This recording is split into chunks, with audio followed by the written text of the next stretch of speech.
Үйлдвэрийн өнгө бодог бол яг ийм байна гэсэн үг. За тэгвэл хуулга наасны дараа тухайн деталийн өнгө нь илүү гялгар тод бол. Гараж дээр ирсэн байна.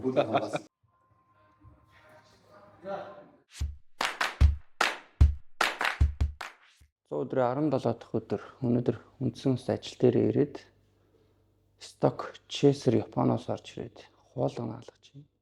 Мотор угсралт явуулж байна.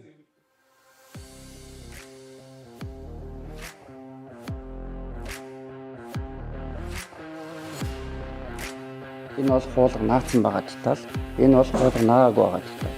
Энэ хоёр одоо юугаар ялгаж байна гэхээр үйлдвэрийн өнгө бодог бол яг ийм байна гэсэн үг. За тэгвэл хуулга наасны дараа тухайн деталийн өнгө нь илүү гялгар тод болж байгаа. Ойролцоогоор 40-с 60% тодруулж байгаа.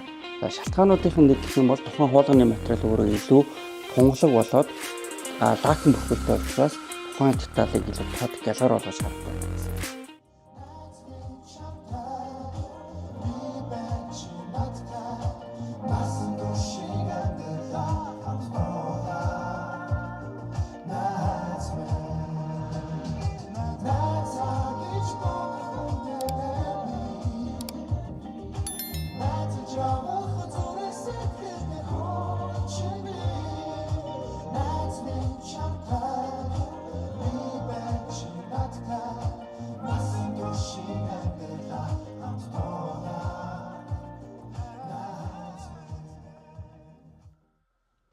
За амралтын өдрөө гэлээ ч гэсэн ямар ч гэсэн ажиллаа хийсээр л явж байна. Тэгэхээр өнөөдөр автомөлөөний төв дээрээ очиод хуулга наалгаж байгаа автомашины сурчлагын видеонуудаа хийчээд одоо фитнес рүүгээ явж байна. Тэгэхээр өнөөдөр бол челленжийн 17 дахь өдөр. Тэгээд нэг л мэтгэхэд 17 өдөр болчихсон явж байна. Гэхдээ яг үр дүн бол яг баг багаар гарч байгаа, сайжирч байгаа юмнууд байгаа.